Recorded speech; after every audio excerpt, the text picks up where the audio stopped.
Last call, 911. It was 2:17 a.m. in Ohio, USA.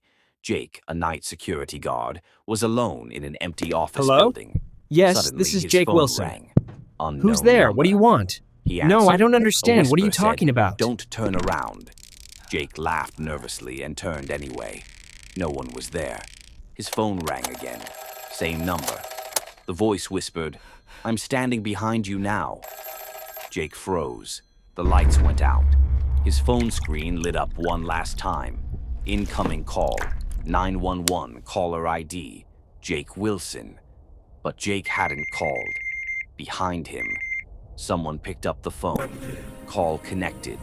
The end.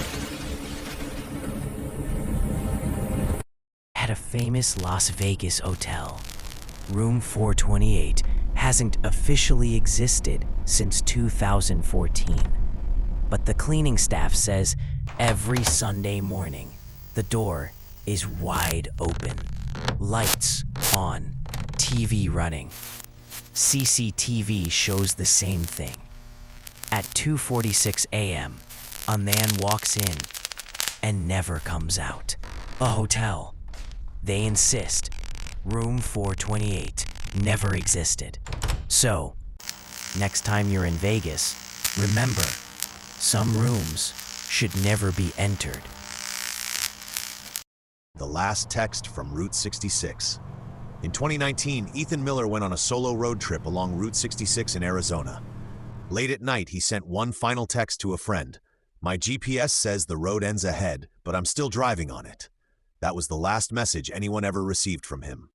The next morning, his car was found. His phone was inside. His wallet was there. But Ethan was gone. Police later confirmed something chilling.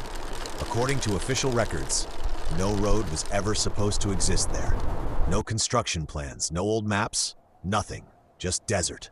To this day, his phone shows one final GPS ping from a place that technically doesn't exist. Sometimes the GPS isn't wrong. We just end up where we were never meant to be. Mile 113 is still hungry. In 2021, Nevada Highway Patrol erased 1 mile of road from public records. They said it never existed.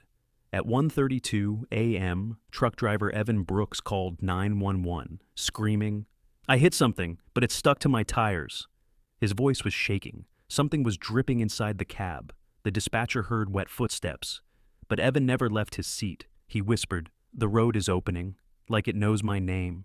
Dash cam audio captured bones cracking, metal bending, and Evan begging, "It's pulling me under. I can see other trucks inside it." Police arrived at sunrise. No truck, no body. Just a single mile of asphalt, warm to the touch. Breathing. At 1:32 a.m. every night, mile marker 113 appears again, and the road waits for someone new to bleed. At 2:17 a.m., Jennifer's house lights were still on. Someone was watching her breathe. Her last call wasn't a goodbye, it was a warning. They'll say it was an accident. By morning, she was dead. Police said kitchen mishap, one knife, one lie. But accidents don't tie hands, and accidents don't clean blood carefully. Her diary vanished from evidence. One officer transferred, another went silent. The person she trusted the most attended her funeral and cried the loudest. The case is closed on paper, but every night at 2:17 a.m., that house still turns its lights on. In 2016, Oregon police found a woman murdered in her apartment. What terrified them wasn't the body. It was the knife. Her name was Laura Bennett, a single nurse, loved by everyone. No enemies, no threats, no criminal record. The knife was clean. No fingerprints, no blood, just one thing carved into the handle: the victim's full name. Her body was found in the bathtub, water still running. Blood had overflowed onto the floor, as if someone wanted to erase something, but failed. Detectives checked her phone. Last text sent at 11:48 p.m. I finally let him in. But Laura lived alone. No forced entry, No visitors on CCTV. Only one thing missing: the bathroom mirror. Police found the mirror broken in the trash room. Written in steam on the glass, "You raised me." DNA later revealed the killer wasn't a stranger. It was her son, declared dead 12 years earlier. DNA didn't just match her dead son. It matched multiple crime scenes across 3 states. Police reopened Laura's medical records.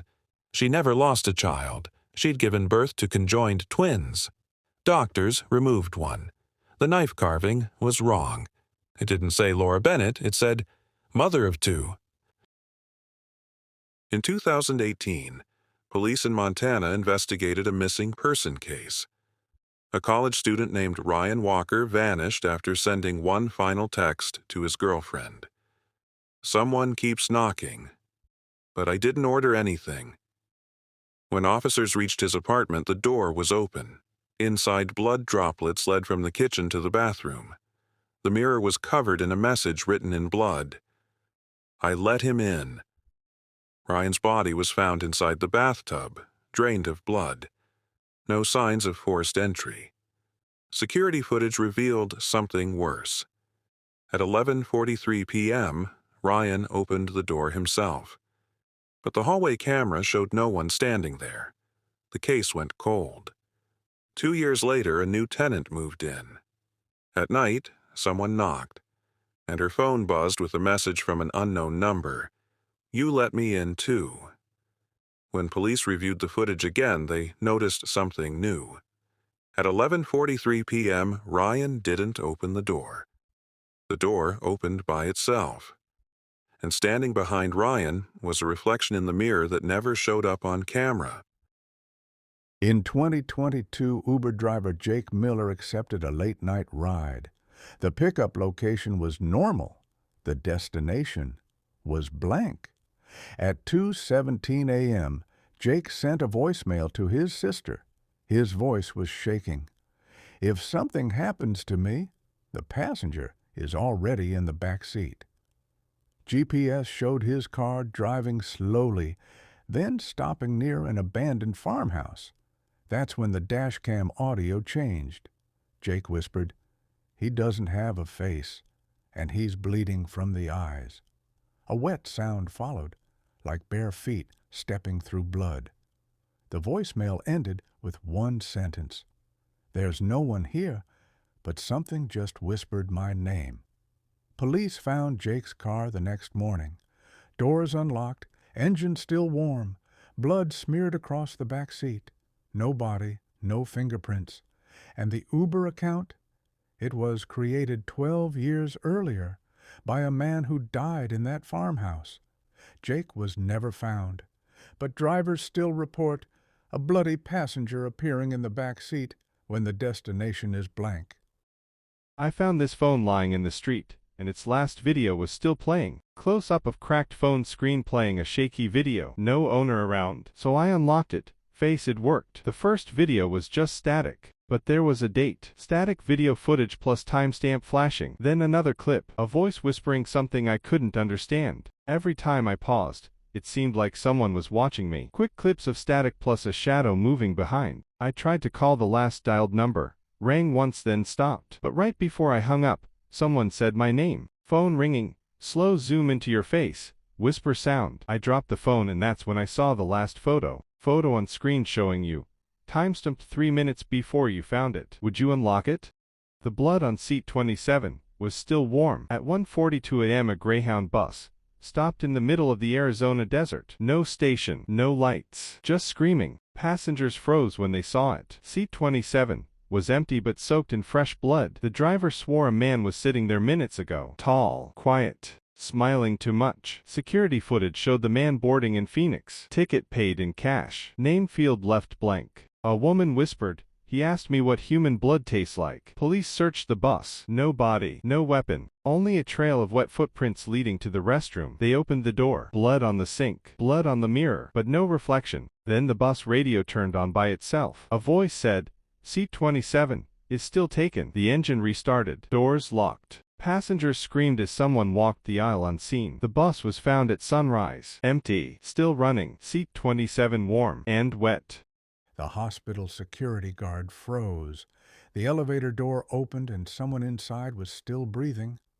At 2:11 a.m., St. Mary's Hospital was empty. No patients, no nurses, only Mark Knight security. The elevator came down from floor 6, a floor that had been sealed after a fire 5 years ago. Inside the elevator, a man covered in blood, eyes open, chest moving, but his jaw was gone. Mark called 911. The man grabbed his wrist, barely whispering, "Don't let them finish me." Suddenly, the elevator alarm screamed. Doors slammed shut by themselves. The screen flashed. Going up. Floor 6. Mark ran upstairs. Smoke filled the hallway. Burned beds, burned walls, fresh blood on the floor. The man lay dead, finally. Security footage later showed something worse. Mark was already dead before the elevator opened. The breathing body wasn't the patient, it was him. And floor 6 just claimed another guard. This body cam footage is locked by the FBI officer.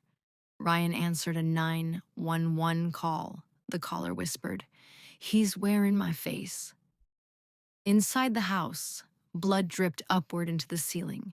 Ryan heard breathing behind him. His own voice said, "I'm almost done with you."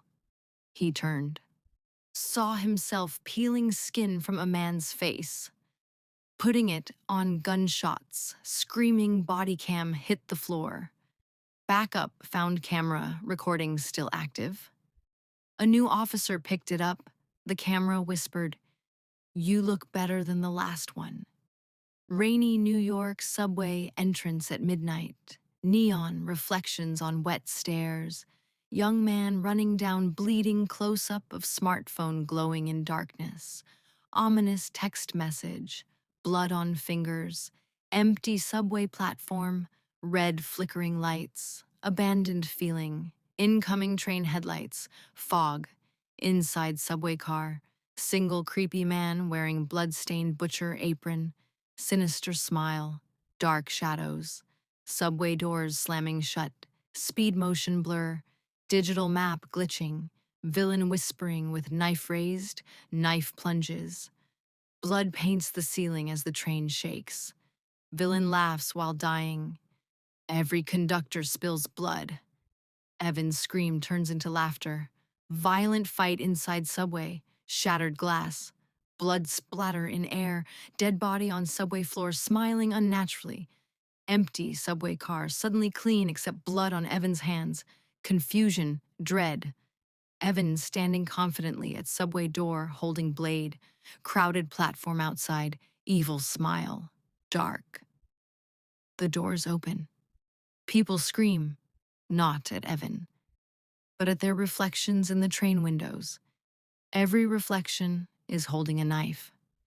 Smiling. The train never needed a driver. It needed hunger. In 2019, a U.S. forest ranger entered Black Hollow National Park. Only his body cam came back. Ranger Ethan Cole, Arizona Night Patrol. Emergency radio crackles. Something is screaming underground. He follows blood trails between trees. Fresh. Human. Suddenly, bang! A shadow slams him into a rock. Ethan fires his pistol. Trees shake. A pale, clawed figure rushes him. He slashes it with his survival knife. Black blood sprays everywhere. The creature screams like a dying man. It whispers, "You replaced me?" Ethan freezes. The voice. It's his own. His body cam glitches. The creature smiles, wearing Ethan's ranger badge. Next morning, Ethan reports for duty. No one notices. The real Ethan never left Black Hollow. In 2021, a Nevada highway camera recorded a man running from something without a shadow. His name was Caleb Wright, ex-Marine. Blood pouring from his arm. He screams into the dash cam, "It's learning how I fight." The road is empty for miles. Suddenly headlights die. The air turns cold. A tall figure steps onto the road. No face, no shadow. Caleb fires 3 shots. Each bullet comes back, covered in blood. The thing moves faster than thought. It slams him onto the asphalt. Caleb pulls his combat knife, slashes its chest. Black blood floods the road. The creature collapses and starts bleeding like a human. Caleb hears a whisper. Training complete. The thing stands up, wearing Caleb's dog tags. The highway camera shuts off. Next morning, a man walks away from the road. Only one of them ever reached the city.